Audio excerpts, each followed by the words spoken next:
talking about finance, you did a fundraise among your own community, if I remember properly. And what was the because one thing with that kind of newsletter, so for it to succeed in a long term, it needs to be independent. And when you talk about funding, then independence is a big question, because if like some people invest into your newsletter, then they will probably ask you to write this kind of content or kind of pressurize you or whatever. I'm not saying it's going to be the case, but maybe we can expect that to happen. So the question is, you did a fundraise, you choose to fundraise among your own community. Why was it the case? Was it the reason, like the independence, or is there any other reason? I guess the main reason is was just not to be bothered by investors. I didn't want to have a board and so that was the main reason. The second one was the community was quite big and engaged. And I saw other companies doing fundraise with their own community, like Revolut in the beginning, and also it's quite big in the UK, bigger than in France. And I was like, okay, I know this company that you know too, Fairmint,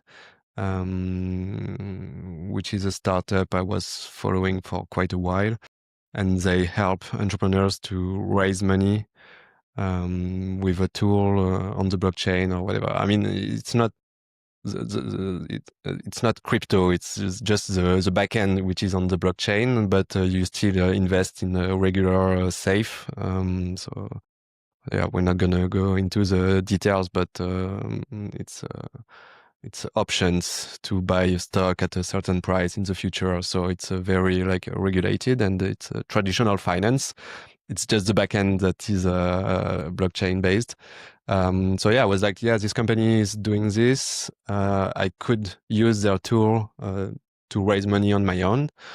And I was like, yeah, okay, let's try it. So I asked the community, in a form, if tomorrow I open the capital of Snowball, would you be willing to invest? And if so, which amount? And I was like 2 weeks later, there was 3 million euros of commitment. I mean, soft commitment, of course.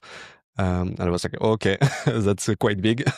And a month later, I launched the fundraise with Fairmint, and I raised, because I was on my own at this time, $1.6 million. Because it was in dollars, since Fairmint only works in the US. So I had to create a company in the US, which is whatever the financial stuff, but there are a French company and a US company. So yeah, it was pretty easy to start a US company with a Stripe, Atlas.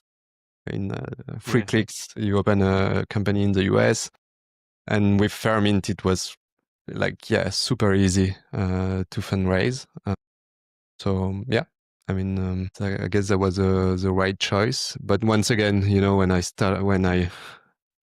opened the capital, I was like, yeah, that's extremely risky. Basically, you are almost 90% sure of losing your money, so be aware of that. Because you become the advisor in your own investment. That's pretty touchy. So I was like, the probability of failure is pretty high. So you have to be aware, and there was warnings everywhere in the memo. So, but still, people invested because I guess they liked the project, and they trusted me, I guess. And everything was really transparent, so it helps. No, you're not. Do you leave? One thing is is Snowball break even, or No, you leave? no, not yet. Not yet. I guess we should be break even next year, if everything goes well, because today we are 6 employees, including me. Mainly tech and design. I mean, tech product design. Because yeah, the media is one thing, but we want to build like more like fintech products in the future. So that's why I raised money, and because I mean, I love to write content, but I love like financial products and to go further than just education. So yeah, like we're working on new projects, which will launch in the upcoming weeks. So yeah. Yeah, because like I mean, the main problem right now with Snowball is like it's a lot of content, and when you're a beginner, you're kind of lost in this sea of hundreds of articles. So the main pain for our members is, okay, what should I do now with this? I mean, and they want a strategy, and they want something to guide them in this universe. So that's the main. I mean, the first product we're going to build is, okay, based on your profile and your risk profile. Okay, here is a list of products you could invest in.